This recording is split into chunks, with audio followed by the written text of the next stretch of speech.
Assalamualaikum warahmatullahi wabarakatuh.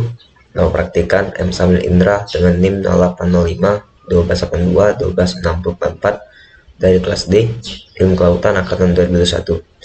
Di video ini saya akan membuat respon akhir saya dari praktikum fotogrametri UIP pesisir dan laut. Oke, untuk respon akhirnya ini dari materi ketiga, yaitu penerbangan dan pengambilan foto menggunakan UIP drone. Adapun daftar isi dari materi ketiga ini, diantaranya pertama itu pengantar, kedua aspek yang perlu diperhatikan, yang ketiga persiapan alat dan bahan, empat cara kerja, dan terakhir penutup. Seperti yang kita ketahui bahwasannya UIP atau drone itu semata-mata dulunya itu hanya berupa wahana hiburan semata. Namun seiring berkembangnya zaman, UIP atau drone ini dimanfaatkan sebagai untuk alat pemetaan atau perekaman. Seperti menurut Wallner dan Wagner 2019, UIP dapat melakukan penerbangan ketinggian rendah yang memungkinkan sensor untuk mengamati tanah dan mengumpulkan data resolusi tinggi dengan biaya operasional yang kompetitif dalam hal ekonomis dan hasil yang dikeluarkan. Penggunaan UIP dalam memetakan suatu daerah ini disebut dengan metode fotogrametri. Fotogrametri ini memungkinkan rekonstruksi 3D dengan karakterisasi substrat yang lebih rinci dan pada skala yang lebih besar dari lanskap. Terkaitnya fotogrametri terutama digunakan di lingkungan air jernih yang digunakan untuk menggambarkan struktur terumbu karang. Ini dapat dari Turner et al. 2022. Oke, berikutnya itu aspek yang perlu diperhatikan. Sebelum kita melakukan penerbangan sebuah UIP, terdapat beberapa hal yang perlu diperhatikan dalam penerbangan UIP. Yang pertama itu cuaca yang sesuai.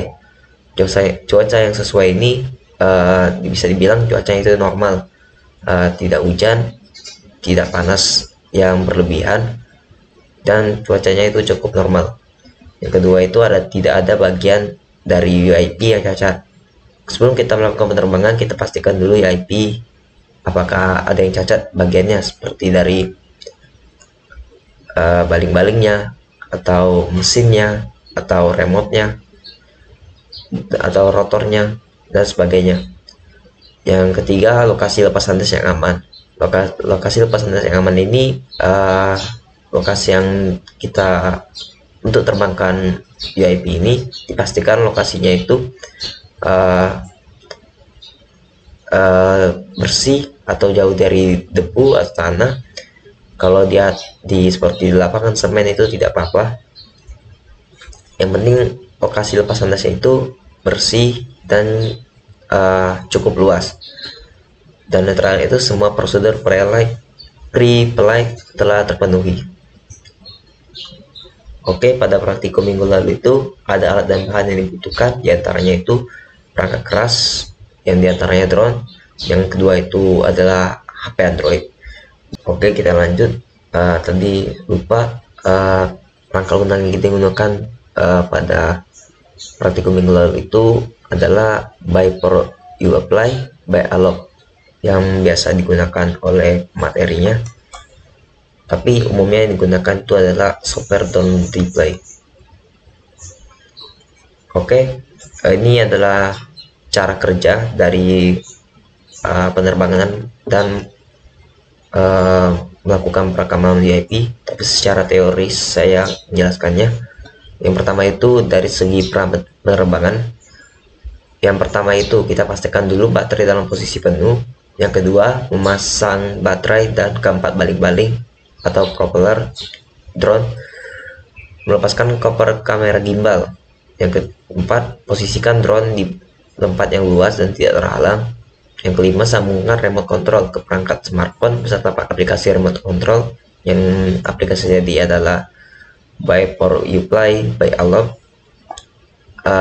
Yang terakhir itu hidupkan drone dengan menekan tombol power, tekan dan tahan tombol sampai berbunyi. Setelah kita melakukan pra penerbangan tadi, kita akan lakukan lepas landas drone. Yang pertama itu lakukan arming drone dengan cara menarik stick kiri dan kanan ke arah bawah dalam hingga membentuk huruf P.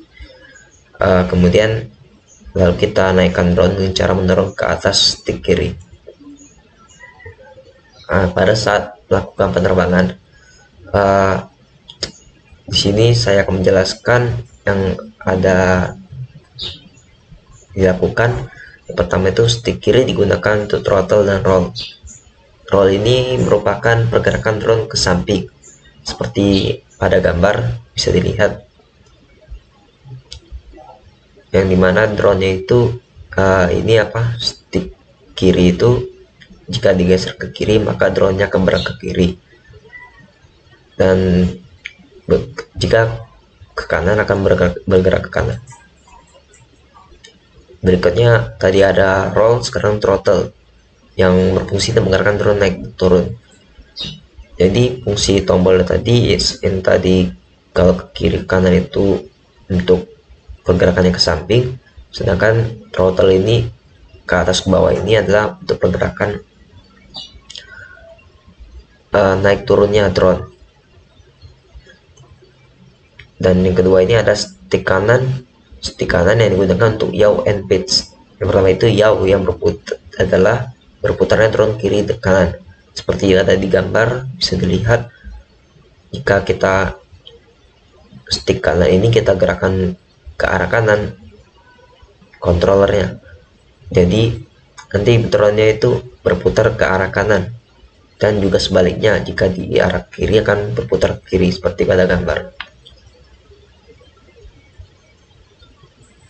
Oke, tadi yaw, sekarang adalah pitch, yaitu pergerakan maju dan mundur drone. Jika Anda menekan stick kanan ke atas atau bawah, maka drone akan bergerak maju atau mundur. Seperti pada gambar bisa dilihat. Tadi sebelumnya kalau yaw tadi pergerakan sticknya ke kanan ke kiri untuk memutar kanan kiri drone, ini adalah pitch yang dimana itu jika kita menaikkan stick kanan ke atas maka drone akan bergerak maju, dan jika sticknya digerak ke bawah maka drone akan mundur. Oke, setelah kita melakukan penerbangan dan juga melakukan perekaman, berikutnya itu dilakukan pendaratan. Untuk mendaratkan drone, arahkan drone pada ketinggian 30 cm di atas tempat pendaratan, lalu tahan ke bawah hingga drone masuk ke mode landing.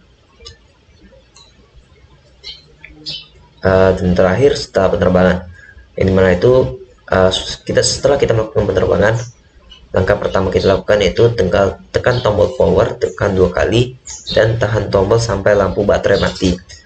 Yang kedua, lepaskan baterai dan keempat baling-baling atau propeller drone. Yang ketiga, pasang kembali cover kamera pada gimbal. Yang keempat, apabila baterai drone tidak dalam kondisi panas, bisa kita charger baterainya sampai full dengan tidak ditinggal saat pengisian baterai dan tidak di lingkungan yang panas. Dipastikan suhunya itu suhu ruangan yang cukup dingin lah, atau tidak panas atau tidak dingin. Yang kelima itu atau terakhir, kembalikan drone beserta perlengkapannya ke tempat semula atau ke kotak drone-nya.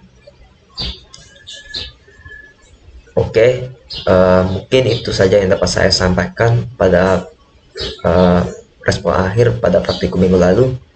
Lebih kurangnya saya mohon maaf. Saya akhiri.